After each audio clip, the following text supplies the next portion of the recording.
Assalamualaikum warahmatullahi wabarakatuh. Hari ini kita akan membahas materi tentang kedudukan dan fungsi Pancasila untuk semester 1 kelas 8 di SMP Negeri 1 Candipuro.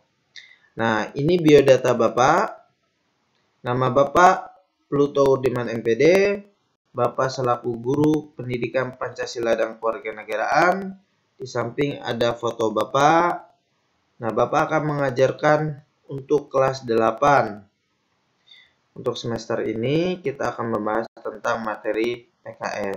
Nah, materi yang akan kita bahas yang pertama adalah arti kedudukan dan fungsi Pancasila. Yang kedua, makna Pancasila sebagai dasar negara dan pandangan hidup. Yang ketiga, menyadari pentingnya kedudukan dan fungsi Pancasila dalam kehidupan berbangsa. Kita akan membahas tentang pertama, arti kedudukan Pancasila. Nah, memahami kedudukan dan fungsi Pancasila, kita harus tahu bahwa istilah Pancasila sudah dikenal pada zaman Kerajaan Majapahit. Nah, itu terdapat dalam buku Negara Kertagama yang dikarang oleh Prapanca dan buku Sutasoma yang dikarang oleh Tantular. Nah, istilah Pancasila dalam bahasa Sanskerta itu terdapat dua hal, yaitu panca dan sila. Panca itu artinya 5, sila itu artinya asas atau sendi. Berarti ada 5 asas atau dalamnya ada bisa 5 sendi, yang berarti pelaksanaan kesusilaan yang 5. Pancasila Krama. Nah, selanjutnya dalam Kerajaan Majapahit itu juga terdapat 5 asas dalam pelaksanaan kesusilaan. Yang pertama ada apa? Dilarang melakukan kekerasan. Nah, tidak boleh kita melakukan kekerasan baik dengan siapapun. Yang kedua, dilarang mencuri. Itu sangat tidak baik, nilai tercela, merupakan salah satu pelanggaran hukum. Yang ketiga adalah dilarang berjiwa dengki. Artinya kita tidak boleh memiliki hati, tidak boleh memiliki niat untuk mencelakakan atau menjelekkan orang lain.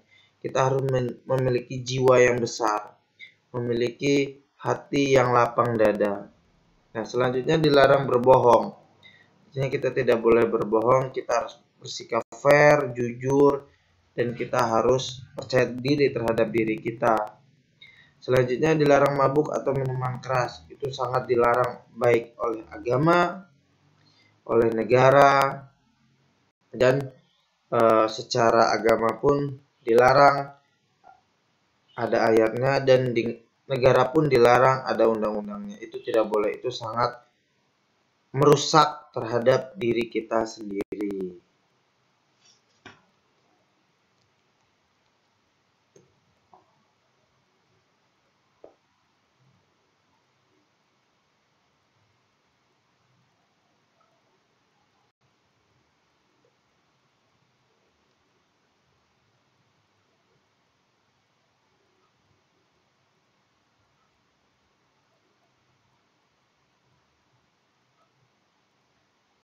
Nah, selanjutnya, memahami kedudukan dan fungsi Pancasila.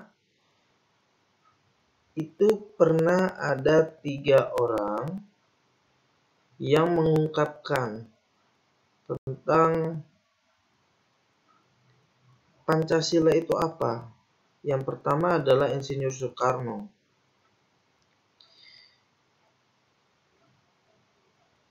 Pada tanggal 1 Juni 1945, yaitu pada sidang BPUPKI, menurut Insinyur Soekarno dia mengatakan, Pancasila adalah isi jiwa bangsa Indonesia yang turun-menurun sekian abad lamanya terpendam bisu oleh kebudayaan Barat. Artinya Memang Pancasila adalah jiwa bangsa Indonesia yang terkubur di bumi pertiwi Indonesia ini. Selanjutnya, Muhammad Hatta pernah mengatakan juga, Pancasila adalah 5 dasar yang berisi pedoman atau aturan tentang tingkah laku yang penting dan baik.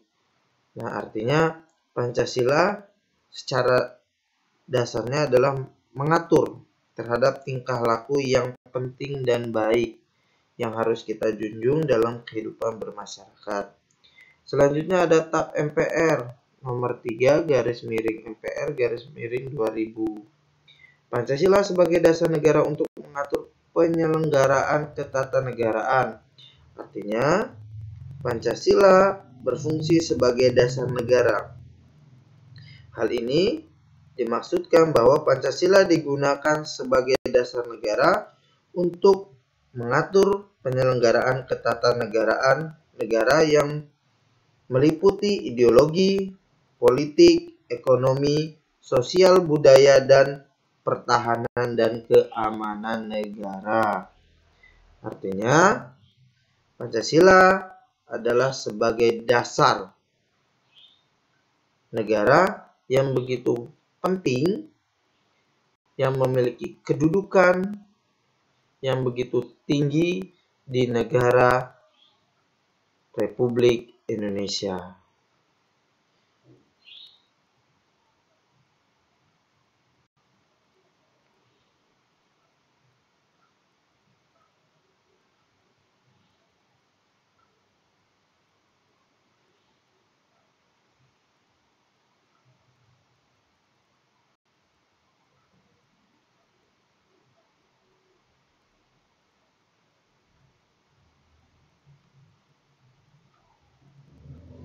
Nah, selanjutnya kita akan membahas tentang fungsi dan peran Pancasila. Di situ ada 7 hal. Yang pertama adalah jiwa bangsa Indonesia. Yang kedua adalah Pancasila sebagai kepribadian bangsa Indonesia. Yang ketiga adalah sumber dari segala sumber hukum. Yang keempat adalah perjanjian luhur. Yang kelima adalah cita-cita dan tujuan bangsa Indonesia. Yang keenam adalah asas kehidupan. Yang ketujuh adalah moral pembangunan. Nah, Pancasila sebagai jiwa bangsa Indonesia berfungsi agar Indonesia tetap hidup dalam jiwa Pancasila. Artinya, masyarakat Indonesia harus tetap memiliki Pancasila dalam hatinya, dalam kehidupan berperilaku, berbangsa dan bernegara dan bermasyarakat. Selanjutnya adalah kepribadian bangsa Indonesia yang memberikan ciri khas bangsa Indonesia terhadap bangsa lain. Kita harus memiliki kepribadian bangsa kita yang memang hidup dan berkembang di negara kesatuan Republik Indonesia. Selanjutnya adalah sumber dari segala sumber hukum, karena Pancasila adalah dasar negara Republik Indonesia. Selanjutnya adalah perjanjian luhur.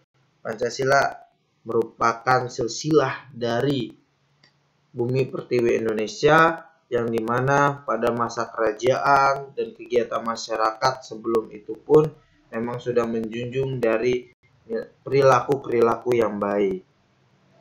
Selanjutnya adalah cita-cita dan tujuan bangsa Indonesia. Cita-cita bangsa memiliki fungsi untuk menciptakan masyarakat yang adil dan makmur. Artinya, Pancasila bertujuan untuk menciptakan masyarakat yang adil dan makmur untuk seluruh masyarakat Indonesia, tidak memandang kelas ekonomi, tidak memandang status sosial, ataupun sebagainya. Semuanya sama di mata hukum dan di mata negara dan bangsa. Pancasila sebagai asas kehidupan, yaitu sebagai dasar negara, merupakan perwujudan melaksanakan Pancasila secara murni dan konsekuen. Artinya, memang Pancasila adalah kehidupan dari masyarakat yang digali dari masyarakat. Selanjutnya adalah moral pembangunan. Pancasila sebagai tolak ukur dalam parameter bagaimana kita mengarahkan bangsa ini terus berkembang dan maju. Nah, itu saja. Terima kasih atas perhatiannya. Mohon maaf apabila ada salah-salah kata ataupun tingkah laku yang kurang berkenan.